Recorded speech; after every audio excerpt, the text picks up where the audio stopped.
It's Patrick Hutzel from IntensiveCareHotline.com with another quick tip for families in intensive care. So today I want to answer a question from Charles, who writes in and says, my sister has been in ICU for 3 weeks. She's been treated for almost every organ, dialysis, lungs, heart, etc. She suffered a stroke and massive cardiac arrest while in ICU.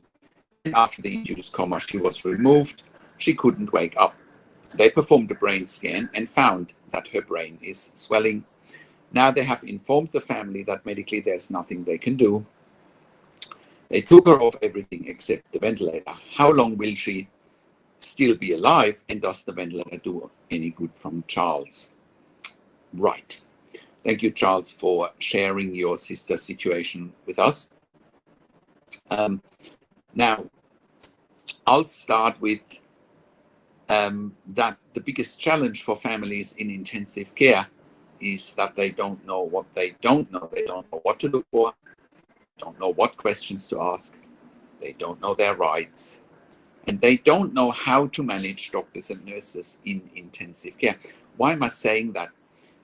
Your question is very good, but to a degree also incomplete, because you're saying they haven't taken away ventilation, mechanical ventilation. Now, the biggest question to me here is, does she have a breathing tube in her mouth, sitting in her throat, ventilating the lungs, or does she have a tracheostomy, which is a tube sitting in the neck, ventilating the lungs?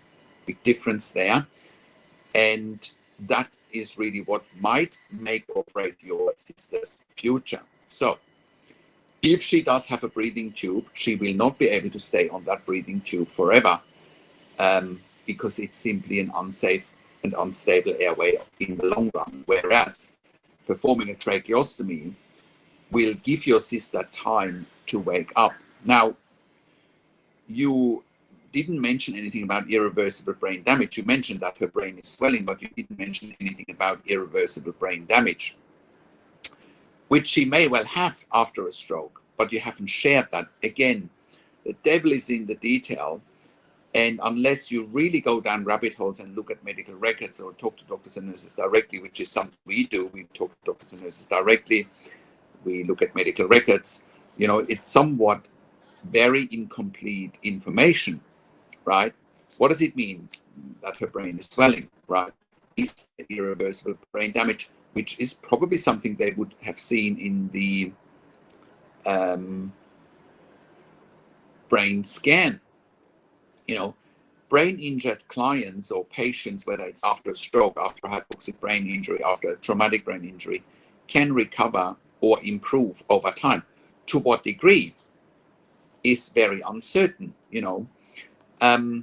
So your next step, if your sister has a breathing tube and you want to continue treatment, if that's what your sister would want it, then you should be advocating for a tracheostomy as a next step, you know. So you are saying in your email, medically, there's nothing they can do. Well, I argue if she doesn't have a tracheostomy, then there is something they can do medically by changing treatment options. With a breathing tube, once the breathing tube is out, especially if she's not waking up, she will have an unstable airway. She will most likely aspirate and end up with an aspiration pneumonia and then possibly die or need another intubation, which then could trigger a tracheostomy once again. So it all leads towards a tracheostomy here if you and your family want to continue treatment for your sister. It sounds like all other issues, you mentioned she had dialysis for kidney failure, you know, heart failure because of the cardiac arrest, that seems to be sorted for now. The question really is, to what extent is her brain damaged, and how do you want to move forward? Do you want to give her a chance to wake up? Do you want to look at prolonging her life, taking her home for palliative care, for end-of-life care? You have options here. You just need to choose what's the best option for your sister. You know, with services like intensive care at home now, you know, you could consider also doing a tracheostomy, taking your sister home, and potentially have end-of-life care at home, or have rehabilitation at home, trying to wake her up at home.